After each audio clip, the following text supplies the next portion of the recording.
He was telling me how much fun it was going to be. I remember the feeling that came over me. I was the happiest I had ever been. I had made it. I was leaving it all behind me. I was going to get on that plane and there was going to be a whole new life for me. I could imagine it all before me like a dream, but clear. All the things this guy who was re-enlisting had described to me about how much fun I was going to have. I was leaving it all behind me. All the garbage, all the evil I had done. I had made it. Now, all that was left to do was board that plane and begin a new adventure. A good, honorable life. And I would marry Patty. It had all been too much for me to actually hope for. All my childhood dreams were coming true. As a child, I had visited the Vandenberg Air Force Base in Lompoc, California, with the Salvation Army as part of a Christmas celebration for poor kids. I had been so impressed with the kindness of the airmen and all the facilities that day that I promised myself that one day, when I grew up, I would join the Air Force. I whispered, "Thank you, God. Thank you for letting me make it." My name was called over the speakers. The Air Patrol officer came and asked me, "Are you Ricky Riley?" I answered yes while my heart started to sink.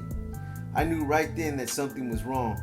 There was Detective Munn, who had been chasing me for 2 years, trying to catch me standing there. How did he know where to find me? What does he have on me? Is this just one last harassment before I get away from this forever? Then he placed me under arrest. The Air Patrol officer at first told him that he could not just take me. I belonged to the Air Force now. For a brief moment, I felt relief. He couldn't touch me. The Air Patrol officer made a phone call to his superiors. When he got off the phone, he looked at me and told me that he was sorry, but he had to let the detective take me for now, that someone from the Air Force would be in touch with me. I was so angry, so bitter. God, how could you do this to me? I was Robin Hood. Every time I did something, I gave to the poor. I helped people. I even did this last job to help my friends. I made you a promise. How could you do this to me? How could you let them get me in the end? God, how could you betray me? But it wasn't God who had betrayed me. It was Satin. She was the one who had called Detective Munn and warned him that I was leaving into the Air Force that morning. She told Detective Munn exactly where to find me. I would find out later from Detective Munn that she had told him that if he arrested me, she would cooperate against me in the future. This psychotic bitch thought if I was arrested, I wouldn't be able to leave her, join the Air Force, and marry Patty. That once I got arrested, the only person I would turn to help for would be her. She would bail me out and have me. What she did not count on in her sick, twisted plan was that because, unbeknownst to me, Jimmy had been robbing all the store workers as he had tied them up while we waited for the real manager to show up to open the safe, that instead of being charged with 1 count of armed robbery with bail, only $5,000, I was charged with 11 counts of armed robbery with bail of $55,000, $5,000 for each count. Because she had demanded the retainer back from our bail bondsman previously, and because I was in custody, her credit with the bail bondsman was shit. She had planned to bail me out with $5,000 from her share of the robbery. So now I was stuck in the county jail waiting for trial. We all believed the only evidence Mom was counting on was they would catch Ben on a warrant put out for him.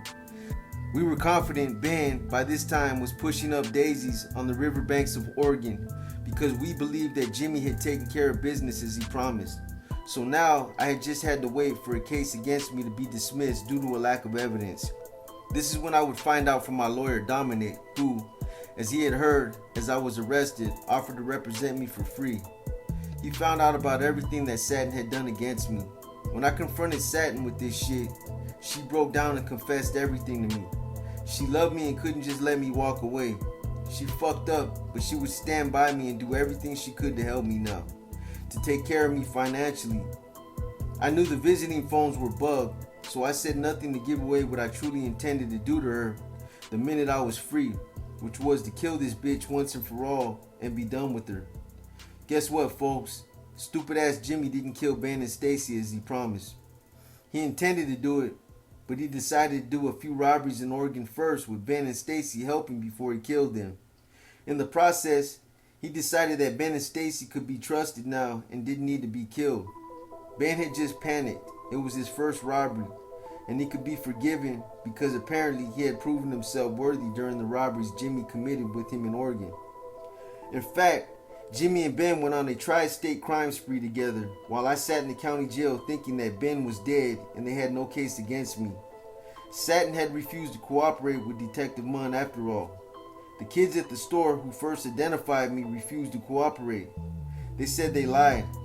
So now all I had to do was to be patient. But lo and behold, one night in a bar room in Montana, Jimmy and Ben got arrested for a barroom brawl. While in custody, Ben confessed to the police that he was wanted in California because his wife, Stacy, had left him and went back to California to be with Satin. Ben knew the quickest way to get back to California and to his wife was to waive extradition on the warrant. He turned and confessed everything against not only me, but also Jimmy, but only about the California robbery. I'll never forget when Detective Munn came to see me in the county jail. He couldn't wait to rub it in and tell me that because of Ben, he had finally got me. Now I will show you how sick, twisted, and evil I became.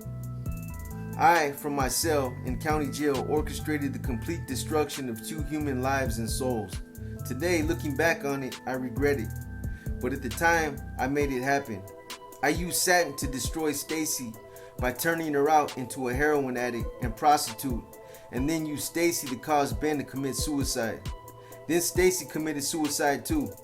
I did the job Jimmy failed to do from my jail cell. My actual plan was that after Ben committed suicide, I would have Satin clean Stacy back up, kick the heroin, and then be with me.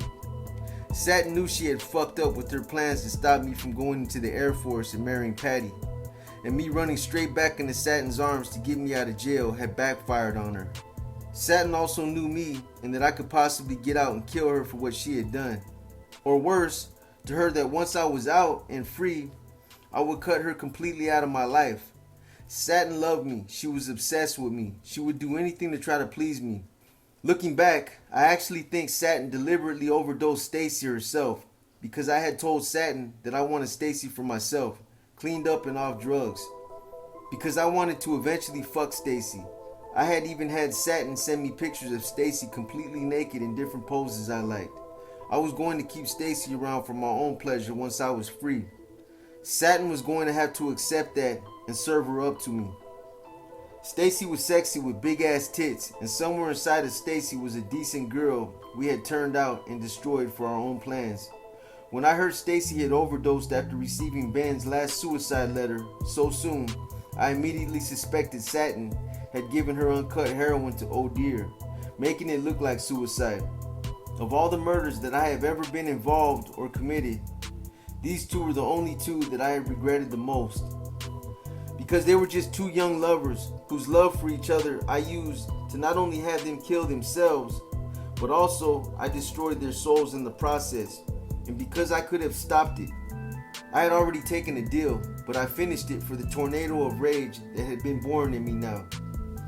I want to say that today I am ashamed of what I did and how I used and destroyed Stacy to get to Ben, and Stacy killing herself over guilt and shame over what she had become and what she had done and said to Ben that made him kill himself. I had not intended for Stacy to kill herself by overdosing on heroin, but she did kill herself, and I blame myself because I made Satin turn her out when I realized that Ben had ratted me out and was going to testify against us no matter how much he swore to us in the county jail that when the time came, he wouldn't actually testify against us. But I knew Detective Munn would threaten him with a prison term if he didn't. And because of not wanting to go to prison and lose Stacy when the time came, he would testify. The night Ben killed himself, I had Satin order Stacy to go visit him and cut him loose, telling him that she had chosen to be a whore and work for Satin, that she didn't want to be with him anymore because he was a weak punk ass bitch who had ratted, and she would not be associated or known as the wife of a rat. Back then, we could receive naked pictures of our girlfriends or whoever in the mail. The night before she visited him, he received a letter from her in the mail, which Satin had instructed her to write. She told him about her new life as a prostitute and how much she loved having sex with so many different men, especially the black men who had bigger dicks than him and knew how to satisfy her better than he had ever had. Satin enclosed with this letter pictures of Stacy having sex with 2 black guys at the same time, as well as pictures with other guys having sex with her. Satin had talked her into taking sex pictures as a means of making money in porno.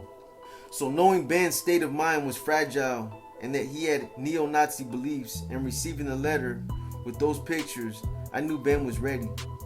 I ordered Satin to bring Stacy and to have her destroy him the rest of the way by cutting him loose to his face. I called that final checkmate. The irony of all this is that many years later, 3 guys would be involved with turning out my 3rd wife and best friend and killing her when she tried to leave them to get her life right and return to her children. 2 of them mysteriously ended up dying. The other one, the main culprit, is out there somewhere still running and hiding. But karma is a bitch, and he may as well kill himself too, because what had been carved in stone cannot be unwritten, not even by me. I'm sorry to say that even if I could uncarve that stone, I just can't. She deserves justice too, but that's another story. I'm getting way ahead of myself again.